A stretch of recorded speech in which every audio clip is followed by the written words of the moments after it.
Welcome to your Forever I Love Atlanta Sports podcast. This is our usual Sunday show, but we miss it on Sunday, so we're dropping it on Tuesday.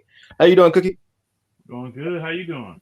I'm good. Today was a great day, man. The Matty Ice guy will be here next year. How long we been saying this? Whew, whew, I can't even tell you how long, but we've been trying to prove people wrong for months on months now. That is true, and we have all of us have did our due diligence over at AFN. They did their thing over there, talking about keeping Matt Ryan. So did us over at Forever I Love Atlanta Sports Podcast, saying the same things. Different ways of saying them though. But if you're new to the channel, you know what to do. Like and subscribe. Share this content out to other sports fanatics, other Atlanta Falcons fanatics, and always come holler at your hometown sports podcast. So let's get into these college basketball for men. Kennesaw State um beat Charleston 24-19. Hmm, interesting. UGA SEC tournament through Mizzou 73-70 UGA. Georgia State Sunbelt tournament. They lost to App State 80-73. Georgia Tech won the Natty.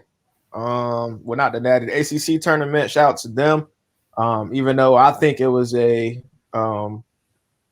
wouldn't say a fluke, but T was good. It was one of those. If COVID was here, I don't think they would have won. How you feel about that, Cookie? But Georgia Tech, uh, Yes, got to be happy about something. I always felt like Georgia Tech has been for years one of the better basketball schools in the state of Georgia. UGA.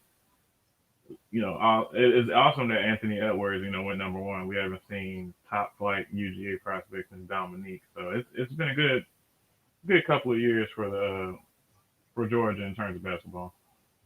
that is true. No women's basketball was played. Baseball, Georgia Southern. They beat UG. They lost to UGA 5-2. They also played UAB. They won against UAB 7-11. Then they turned around and they beat UAB again 15-4. So that's good for Georgia Southern. UGA, like I said, lost to beat Georgia Southern 5-2. Then they beat Lipscomb 10-0. Woo, put a whooping on them. Then turned around and beat them again 7-0. So they just beating up on Lipscomb. Georgia State lost to Florida 5-1. Florida's always been a good baseball team. So that's down there. There's something they do really well, baseball and football, because Florida's always been like a good baseball team. Georgia's Friday they lost to Kentucky 16-1. Good night. They just be putting a hurting on them out there in baseball for college. They don't care. Like, all right, let's just run up the score. Let's just run up the score. We don't care. Then they lost again to Kentucky 6-1. So not looking too good for Georgia State. Georgia Tech lost to Pitt 11-9.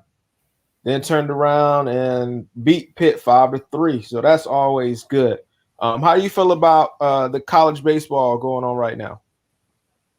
It seems like it's one of the most exciting years for college baseball, especially with the high scoring. I'm sure how difficult it is for teams to run the score up on players who's throwing 90 plus miles an hour. So I'm always impressed with that. Yeah, it's always good to see the younger players do good because once they got to go through the minors and all the other stuff, it's not like any other sport. They can you have to be extremely good to go from college to the majors. Like I can't remember the last person that actually did that, but you have to be extremely good. So they got a long way ahead of them in baseball. Let's talk about the Braves. Um, Braves are okay. They're doing okay. How do you think the Braves are doing? They're doing good. I know we're waiting for a couple of guys to get healthy. I know we don't have the full pitching rotation right now, so I know that if we have the full pitching rotation correct, then they're going to make another long run into the playoffs, especially if they get everybody healthy. So how do you feel about the play? Do you think is the playoffs good enough? No, I think obviously, I think we should be able to win it all. They were so close last year, but then you have, one of your top pitchers gets hurt. I think it was an ankle injury. And when you have that type of rotation, that is something serious. But the one thing they do need to figure out is replacing, certain power.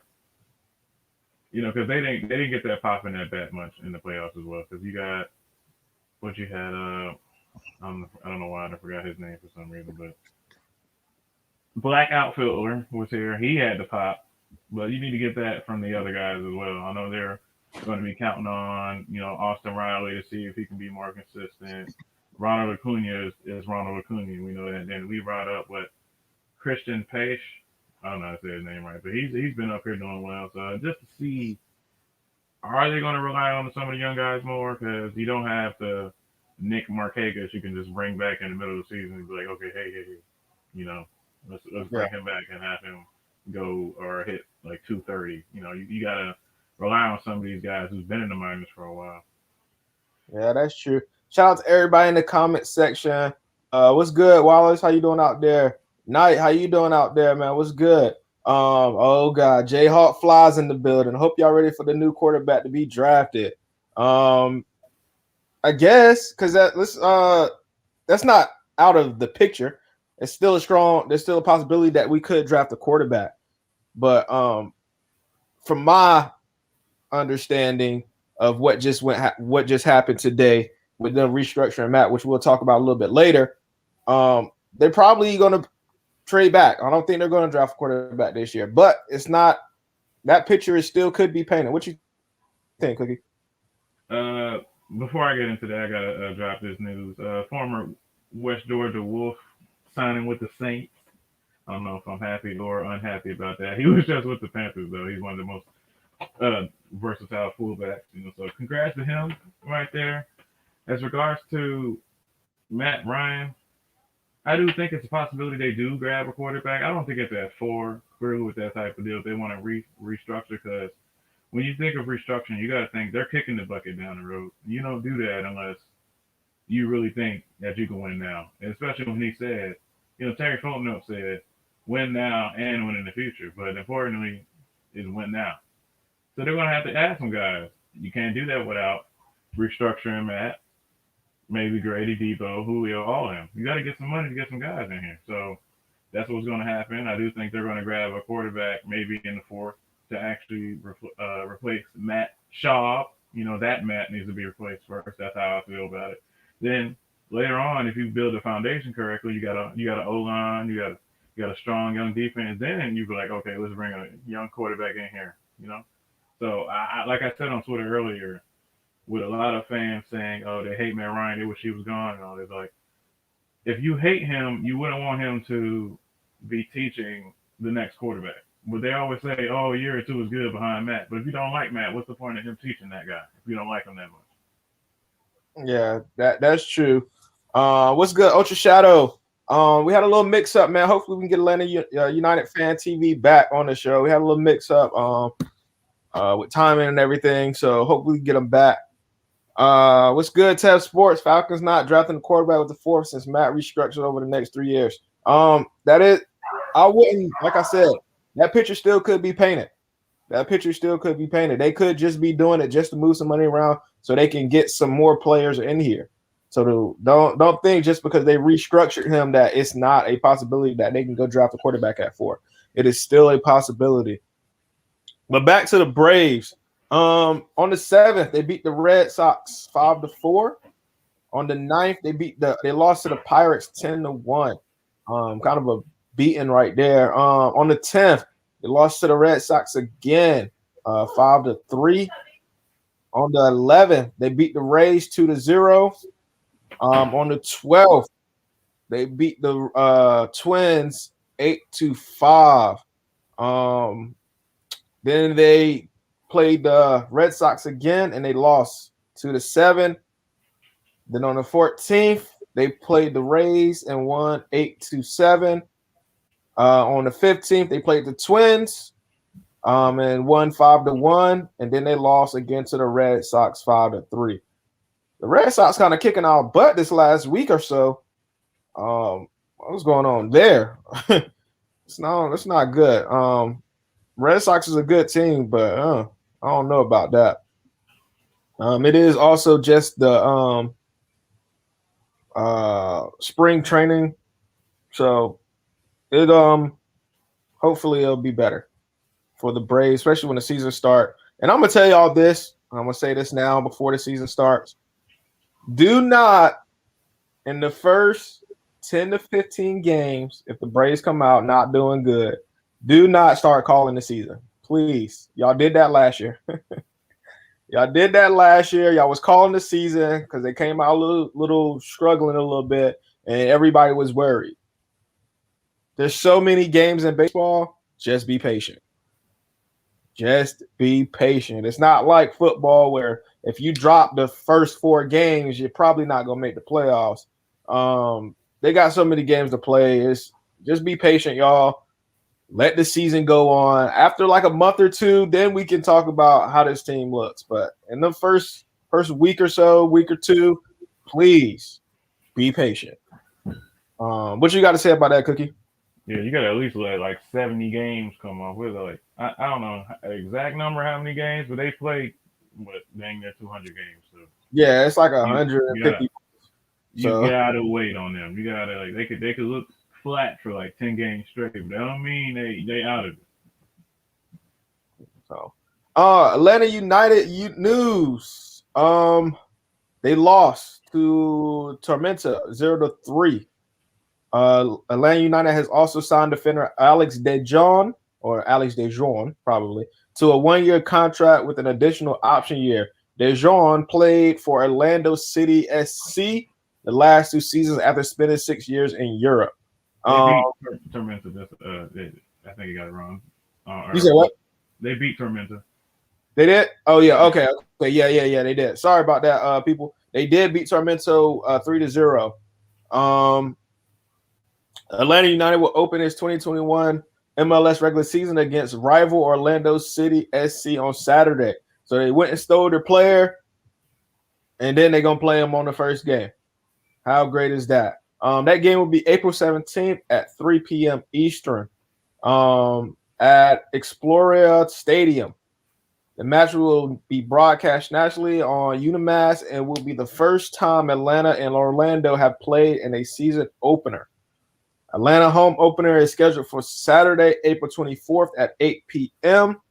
Eastern against Chicago Fire FC, with TV information to be announced later. The remainder of the club's MLS schedule will be announced over the coming weeks. So, Cookie, will you be attending any sporting events this year? I'm trying. Honestly, because I graduated in May, so I want to actually be in it and be behind the scenes. But actually going, I'll see, depending on how many people they let in. I ain't trying to be too close to everybody, or at least most everybody get their vaccine. I just got to stay safe. So I want to remind everybody watching, all the fans out there, the most important thing is to stay safe. Exactly. Stay safe. And hey, if you want to go enjoy the fans and enjoy that, do your thing. I won't be attending no games until it's back to 100% capacity, because I want the full fan engagement, the full fan enjoyment. So unless I get some free tickets, that's totally different. If somebody throw me some free tickets, I'm there. But if I got to pay for the ticket, I want 100% fan engagement. I want the full thing. So how do you think Atlanta United is going to do this year? I think it depends, because they have so much moving parts. I'm not sure, if they even gel together.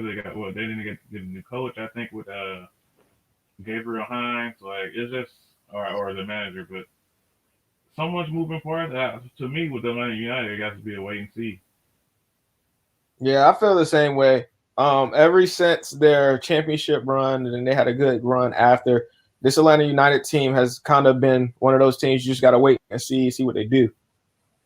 So hopefully, I would love to see another Atlanta United championship. I think that was like big Of course, I wasn't in the city when that happened, but I felt it from NC. It was big, and I've been in Atlanta when they've had games. I've never seen so many soccer fans in Atlanta. I did not know y'all had that many soccer fans in Atlanta. Um, what is your take on soccer in Atlanta, Cookie? Look, I didn't know we had so many fans because I was working at the wheel one day and they just like a whole thousand of people with Atlanta United jerseys on just walking down the street. I didn't see this, before we got a team, so I'm glad they are taking it with pride and supporting it. Now we just need every other team in the state to get that same support, but I appreciate it, being something that's supporting. Now, can we get hockey back? I don't watch hockey, but I want all Atlanta sports to come back. You don't watch hockey, brother? No, but I don't know, cause I need to get into it. All them damn fights, the fights are crazy. Pretty much. I watch hockey, but I only watch playoff hockey. Playoff hockey is more interesting than regular season hockey, in my opinion. It's something I watch if there's no other sports on.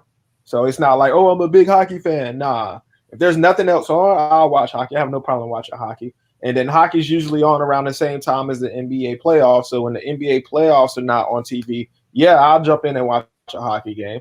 The Stanley Cup Finals is really what I watch. I usually watch all the 7-game series of the finals because it's a big thing, and it's one of those things. Bringing back the Thrashers.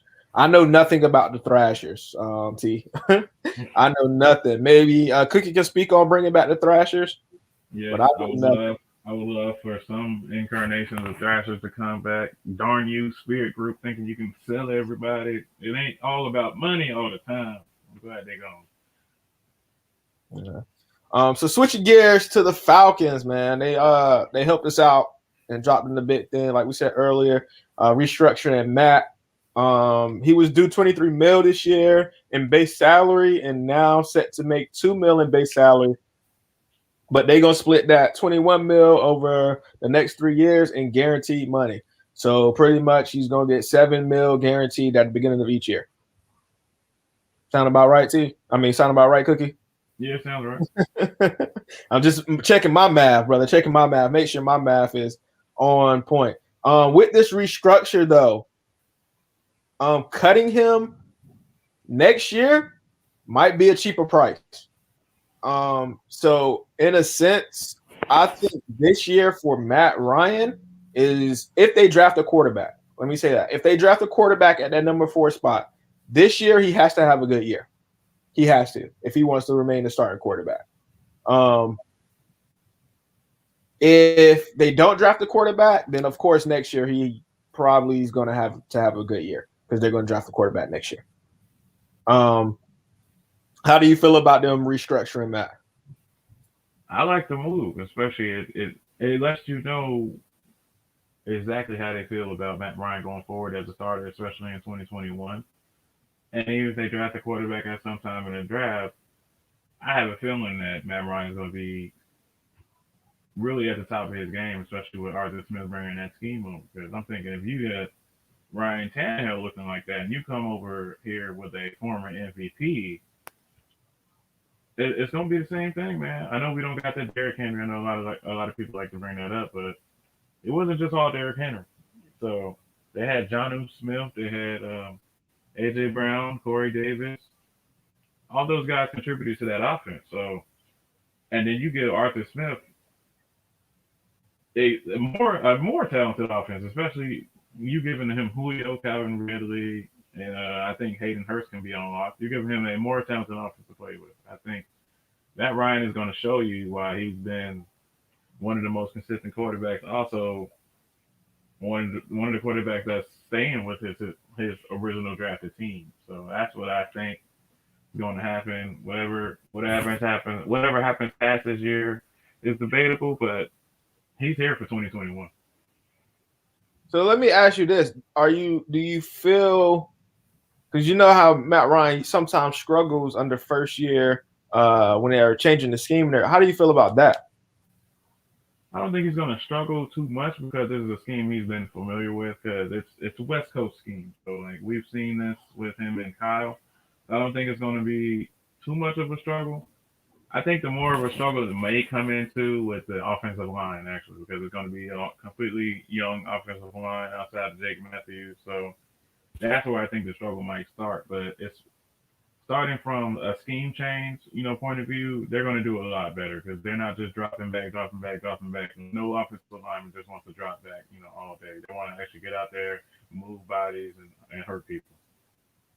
I agree with you there. Every offensive lineman that has ever spoke always say they love to run block before they pass block. So that tells you right there that if you're running the ball, offensive linemen are happy. So let's talk about some other good news with the Falcons. The Falcons re-signed Jaden Graham and Younghoe Koo. Best kicker in the league, Younghoe Koo. What you think, Cookie? Young Wei Fu can do many things. I'm surprised that he's so good at them onside kicks. I hope we don't have to use them, but I'm confident if we do. Yeah. Falcons also restructured Jake Matthews. That was one of the first things they did, freeing up 8.2 million cap space. Cap is 182 mil, which god dang. Every team must be under that by the 17th of March at 4 p.m. So I think the Falcons are going to pretty much get under that, and they're going to be perfectly fine.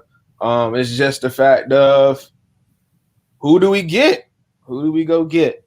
Also, Falcons letting KZ, Neal, and Allen all walk, leaving only Jalen Hawkins as the Falcon safety. How do you feel about that move? As far as Kazee and Allen, I think those were good moves because Allen clearly lost his step after those injuries. Like his mind is still there. He's still one of the smartest safeties in the game, but he's not quick enough to react to certain plays. Like he's always a step late. And with Casey, he doesn't have that football IQ yet because you can see when watching film, he's just a step slow, especially coming off an Achilles injury, 28. He wasn't in the long term plans for this team, and I think Neal might have priced his way out of the team. And so all respect to Neal coming back from those terrible injuries. So, but Jalen Hawkins is a nice piece. I'm not sure what Pease might see in him. I do think that the team is going to have a resurgence. I do think Pease is going to have the same pieces that DQ had for the most part and make them look completely different. I almost want to guarantee that. Yeah, I feel the same way. I just because of what Dean Pease is known for doing and how good he is as a coach. I think on both sides of the ball, from Arthur Smith's point and Dean Pease's point, this team is going to be. That's why I don't think they're going out getting people and they're doing the things that they're doing because they feel like, all right, we can make this team the way it is better. And the way it is, this team is a good team on paper. So if you're good on paper, most times the only problem is what? Coaching. We've seen that with the Hawks. On paper, they look good, and they going off a 5-game winning streak right now since they got their new coach. Hopefully, they can make it 6 wins again tonight. So we can turn up on Kings Round post game 10 p.m. Make sure y'all come watch us 10 p.m. Me and T, DeAndre Burner will be there. So I agree with you on that. And then the little news that happened that kind of had the Twitter world jumping a little bit. Terry and Arthur Smith went to Trey Lance Pro Day. So when people saw that, it was like, oh, we about to go draft Trey Lance. How did you feel about that? I don't understand why people are getting so excited about them going to Pro Day. They go to everybody's Pro Day. They went to the Clemson's Pro Day. You all know dang well we're not drafting Trevor Lawrence. First of all, they even gave us the schedule of Pro Days they're going to. But no one's getting excited about all those other players they're going to go see. So it's just whoever comes lately, they're going to get excited about. So I'm just waiting for the draft. I'm tired of saying this person fits here, that person fits here. I just want to know who exactly they pick. To me, I feel like they're making sure they get the latter rounds correct because when you look at who they've already talked to, most of those guys are like fourth, fifth round and beyond. So I know they were going to be looking for value. So that does speak to me as a trade down. Well, I don't know exactly who they're going to draft. I'm a strong proponent of the draft is a crapshoot. Um, yeah, you can do as much scouting as you want, scout the player down to his first middle school game. But at the end of the day, it's all a crapshoot. You don't know what you're going to get. So I don't ever look into who they go see and all that other stuff because, like you said, they gave us a list. They told you who they're going to see. Why are we hyping about these other players? Trey Lance does look good. I would love to see Trey Lance in a Atlanta Falcons jersey. But at the end of the day, I want to see us win more.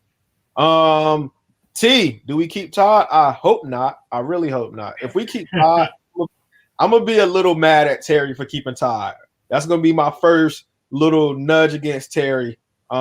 Is keeping Todd. What you think about that, Cookie? I think Quadre, Ito, and two people from down the street can do what the hell Todd did last season. So I'm really thinking. I don't even think they draft. Like even if they draft somebody, it's probably going to be later because the value of running backs keeps dropping each year. So I do think they draft somebody in the fifth and just like he said, he wants to have a running back rotation. So I think that might start with Quadre because he does have a similar kind of build to Derrick Henry, but they're going to scheme it up mostly. So it doesn't matter. Like we don't need to sign a 1 year deal with Todd anymore if he can't. I'm tired of him going inside, bouncing out, and going nowhere, and making Matt look horrible, especially in that Bucks game where he couldn't even do a handoff right because you can't. You're supposed to grab the ball, Todd.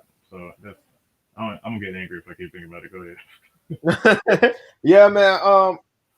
I was one of the people that when we got him, I wasn't on the train. It was mostly them Georgia fans. That was, we got Todd Gurley, and I'm like, yo, he got arthritic knees. It's not about how he's going to play in the beginning of the season. We need him in December when it's cold, and when everybody know when it's cold, grandma or grandpa say, "Oh, my arthritis acting up." Mm-hmm. So when your arthritis acting up, guess what? Limited snaps. You're in pain. This hurt. That hurt. You can't be a good running back if you can't use what you need the most. Your knees. You can't. You need your knees. I can understand if it was a bad elbow or something like that, but running back, I've never seen somebody run without legs. Now I know somebody's gonna go get me a video of somebody that was born without legs or something, and they was running with their arms. But this is the National Football League. I ain't never seen nobody in the National Football League run without legs. Let me say that. The Atlanta kids in the building. What's up, dog? Yes, bad knees. I agree. Bad knees. No knees, no job. I like it. No knees, no job. I like it, brother. Jarvis. Mad Mike is going to laugh at all the Matt Ryan haters at 7:00 tonight, especially since his contract was usually contracted. He is. He's gonna be on AFN. Y'all go watch that over that. They're gonna be talking about that. Atlanta Falcons Nation. Make sure y'all go watch that. Yeah, the UGA fan came out when we got Todd. At least you own up to it, T. At least you own up to it. A lot of UGA fans, I just thought he was a good running back. I just thought he was a good running back. I thought we got a steal. Yeah, all right. Anybody that takes a pay cut, even though they get paid for somewhere else, kind of shows you the truth about them. We better not bring TG back. I feel you. Don't bring TG back. I'm telling y'all, I'm gonna have a little ill will against Terry if he brings TG back. All right, we're gonna move along and talk about the Hawks.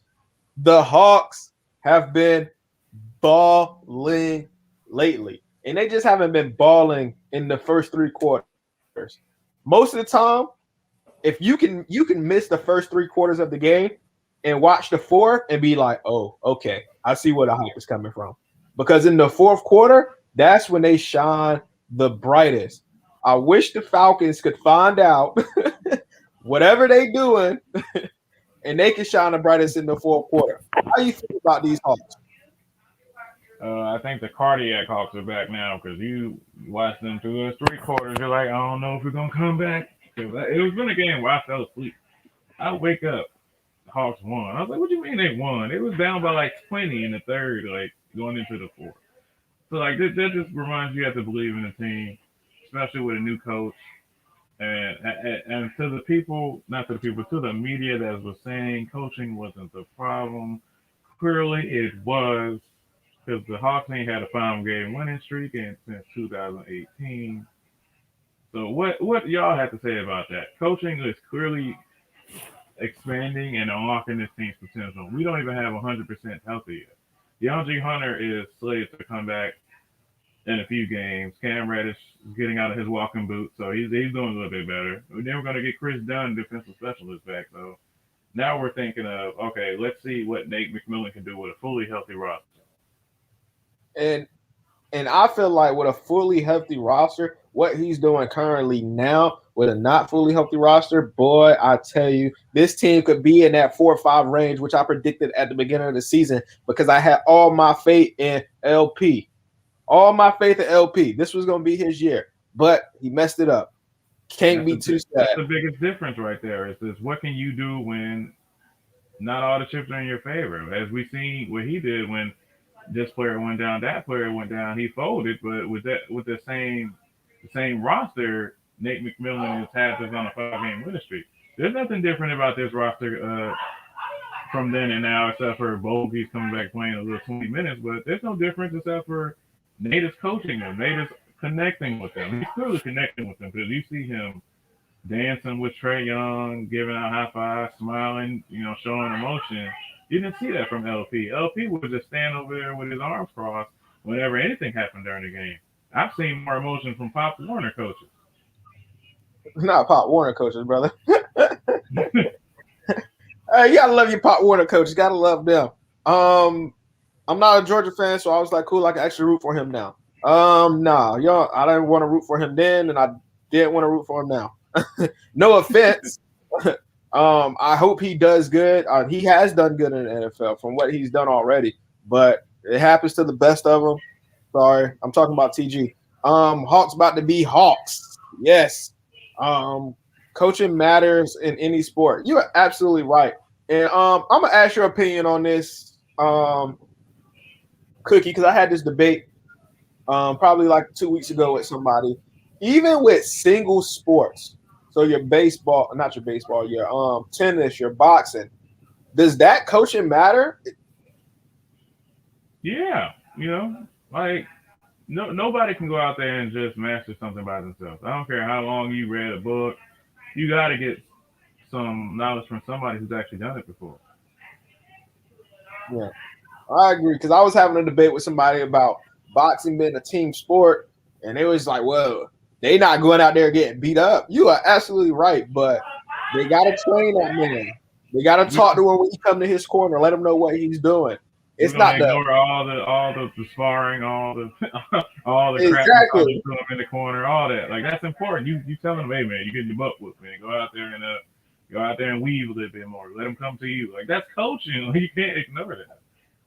Yeah, so it's not like a team sport where they're relying on somebody else. It is a solo thing, but they still have a team behind them. And when they win those championships, you see the team come together. Right. It ain't just holding the championship by themselves. It ain't WWE. No LP, no losing pieces. I got you. I got you. I got you. Big Nate, as T likes to call him. Big Nate. Big Nate.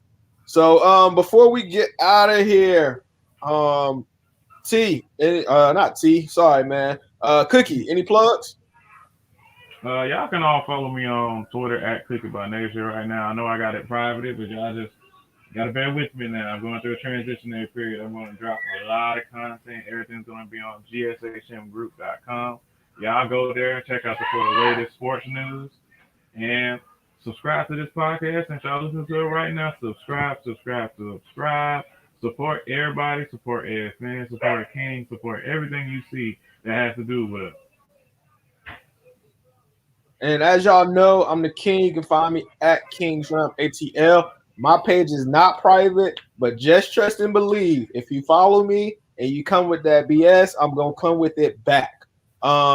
Make sure y'all tune into the best Atlanta Hawks post game tonight, 10 p.m. We will be there. Me and T, also known as DeAndre Burner. We love doing this content for you, Jarvis. We love doing this content for you. 3 weeks away from saying Vamonos Labravos. That is true. Just 3 weeks away, Atlanta kid. Make sure y'all go tune into AFN. They're gonna be talking a little bit more deeper on this Matt Ryan restructure. Shout out to Matt for getting restructured, and we having a blast with that. So make sure y'all go follow them at AFN on YouTube. So if you're new to the channel, you know what to do. Like and subscribe. Share this content out with Atlanta sports fanatics and other sports fans. As always, come holla at your hometown sports podcast. And as I would always say, don't forget to love yourself, people. Mental health is real. Love yourself. Love everything you do. Don't ever give up. Keep grinding. Go Hawks. Let's get 6 straight wins. Yes, Ocean Shadow, 6 straight wins. 6 straight. I'm gonna keep working on my MLB 21 costume walk-up song. Custom walk-up song. I feel you, brother. Get it. Hey, when you do that, make sure you come on the show and we're gonna help you promote it, brother. You do that, we're gonna help you promote it, brother. But we'll catch y'all Thursday. We'll catch y'all Thursday. Draft prospects. We talking another quarterback. It should be a good show. And anything else, Cookie? No, that is all, man. Great show as always. Good show as always. One more comment from the Atlanta kid. Atlanta, Georgia. That's where the Braves play. You right, brother. And I'm gonna catch y'all at 10 p.m. Kings round post game. Peace.